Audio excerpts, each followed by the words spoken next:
मां शक्ति की उपासना के पर्व नवरात्रों की शुरुआत हो चुकी है। नवरात्रों की शुरुआत के मौके पर मुख्यमंत्री मनोहर लाल ने माता मनसा देवी मंदिर में शीश नवाकर प्रदेश की सुख समृद्धि की कामना की। साथ ही साथ पूजा अर्चना के बाद मुख्यमंत्री मनोहर लाल माता मनसा देवी मंदिर में आयोजित हवन में भी शामिल हुए। इस मौके पर मुख्यमंत्री ने प्रदेशवासियों को नवरात्रों की शुरुआत पर शुभकामनाएं दी।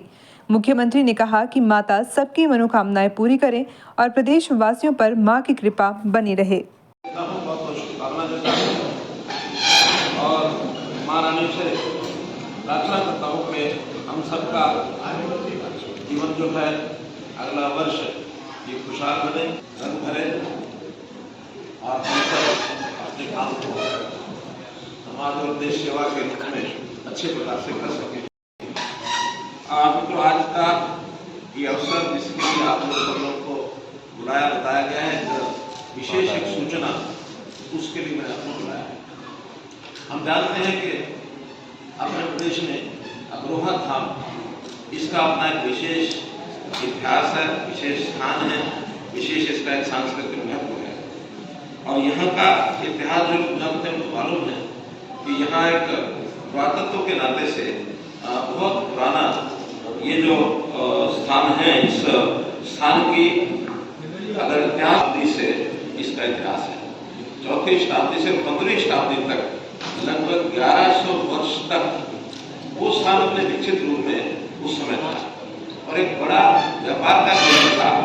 उस स्थान के बारे में कहा जाता है कि महाराजा अग्रसेन की वो राजधानी थी और ये माने कि इस स्थान को एक ऐतिहासिक इसलिए महत्व है कि जो हमारा व्यापार था इस देश का वो मथुरा में या तो उसका केंद्र माना जाता था या तक्षशिला में केंद्र माना जाता था।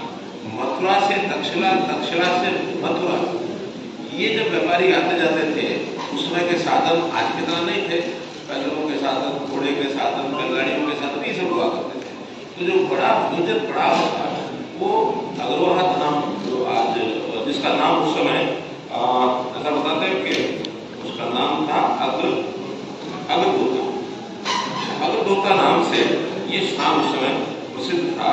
तो इसका जो खुदाई का काम है, क्योंकि हर एक ऐतिहासिक स्थल जो आर्कियोलॉजिकल सर्वे ऑफ इंडिया के माध्यम से उसका किया जाता है, बीच में इसका राखीगढ़ी की तर्ज के ऊपर इसका खुदाई का काम भी शुरू हुआ। कुछ समय के बाद वो बंद हो गया, लेकिन अब फिर से हमने केंद्र सरकार को जो पुरातत्व विभाग है उनको पत्र लिखा, हमारे विभाग ने भी प्रचार किया और मुझे खुशी है कि हमारे इस पत्र के लिखने के बाद अब केंद्र सरकार का जो हमें 2 दिन पहले ही एक हमें परमिशन मिली है excavation and development of central protected site Agroha district के साथ। अभी 13 तारीख का लिखा हुआ पत्र और हमें 15 जारी हुआ, कल हमको मिला है और हमने कहा कि एक समाचार है सारी जनता को, सारे देश को आपके माध्यम से बताना चाहेंगे। इसीलिए संयोग से पहला नवरात्रा है, पहले नवरात्रे के अवसर पर इस प्रकार का एक बहुत खुशी का एक जिसको कहना चाहिए महत्व का एक जो काम हुआ है।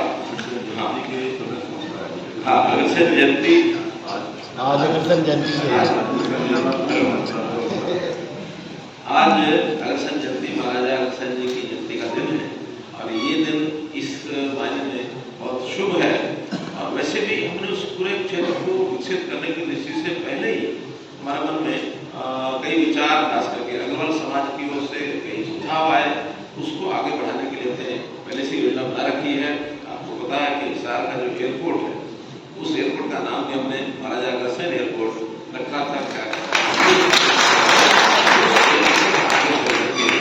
पूरे देश और दुनिया के अग्रवाल समाज का एक केंद्र, एक आर्थिक आस्था का स्थान, एक टूरिज्म का भी स्थान वो विकसित हो।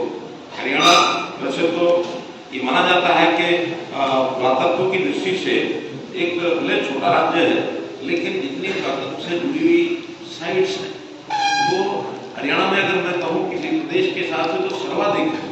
100 से ज़्यादा साइट्स तो गवर्नमेंट ऑफ इंडिया ने उसको यानी अपना एक जिसको कहना चाहिए उसको उस श्रेणी में डाल रखा है आर्कियोलॉजिकल सर्वे ऑफ इंडिया ने। और ऐसे ऐसे स्थान है जिसकी हमें जानकारी पहले नहीं थी, ऐसे गाँव में इसी प्रकार भिवानी जिले का मीता था, कैथल जिले का बालू, फतेहाबाद जिले का बनावाली, और इससे पहले जितने यानी रोहतक का जो है कोट, पोखरा कोट, राखीगढ़ी तो उद्यान में ही दिया अग्रवाल, लेकिन अब जो है उसी लेवल पर आएगा। और आज तो जो कि विकास इस नाते से बहुत तीव्र गति से बढ़ रहा है। अब विशाल और अग्रवाल ऐसे भी अंतर बहुत ज्यादा नहीं है, दूरी तो मात्र 20 किलोमीटर वैसे है। अब तो जो आगे फैलाव विशाल का होते होते 15-16 किलोमीटर रह गई है, उस पूरे क्षेत्र को एक अच्छा विकसित एक शहर बनाने की योजना भी आगे चल सकती है। हम लोग हरियाणा में विशेष तौर पर जो हमारे ऐतिहासिक स्थल हैं उनका विकास, और जो हमारे संत महापुरुष हैं उनके बारे में जो हमेशा विचार करते रहते हैं। जैसे अपने संत महापुरुषों की एक विशेष योजना बनाई है, संत महापुरुष विचार प्रचार प्रसार योजना। उनके सम्मान के नाते कितने ही संतों को राजकीय स्तर के ऊपर हमने उनकी जयंतियाँ ये सब बनाई हैं।